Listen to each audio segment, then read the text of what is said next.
pag-usapan natin ang scammers, no? At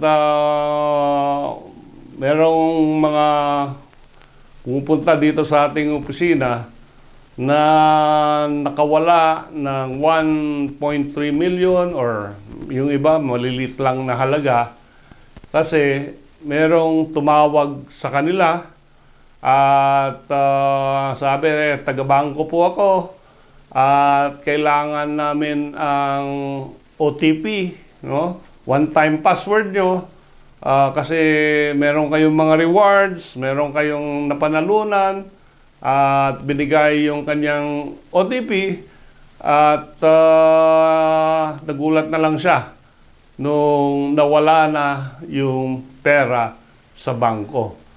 And sabi ng bangko, binigay mo naman yung OTP mo hindi naman kami ang nagbigay ng OTP at hindi naman nanggaling yung OTP sa amin.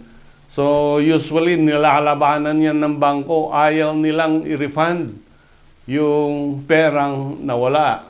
So merong pag-asa dyan, mag-file kayo ng complaint sa Central Bank, mag-file kayo ng kaso doon sa ating mga korte. Kasi meron tayong Republic Act 12010. At dito sa Republic na ito, ang tawag dito Anti-Financial Account Scamming Act, AFASA.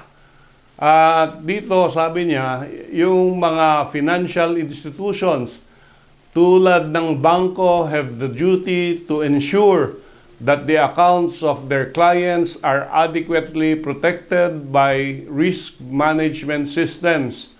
And moreover, such institutions are also liable for restitution of funds for failure to employ such adequate risk management system. So hindi po totoo yung mga sinasabi ng mga bangko na wala kaming obligasyon dahil kayo ang nagbigay ng account nyo, kayo ang nagbigay ng OTP nyo. And very clear yan sa Section 6 na responsibility ng bangko to protect access to financial accounts of their clients, no? Medyo high-tech, adequate risk management and controls na sinasabi dito sa batas na ito. And mag-konsulta po kayo sa mga cyber experts. At dito, ang importante dito, huwag kayong mawalan ng pag-asa because there is a law na nagsasabing banks may be liable for restitution, loss, and damages if it can be proven that they failed to observe adequate safeguards. No? Yung loss na yan, you suffered, product yan ng social engineering scheme, no? Social media schemes. And yung bangko, yung mga ganyan na schemes sa social media, dapat very aware, very careful, exercising due diligence sila pag may mga transaksyon ang kanilang mga kliyente.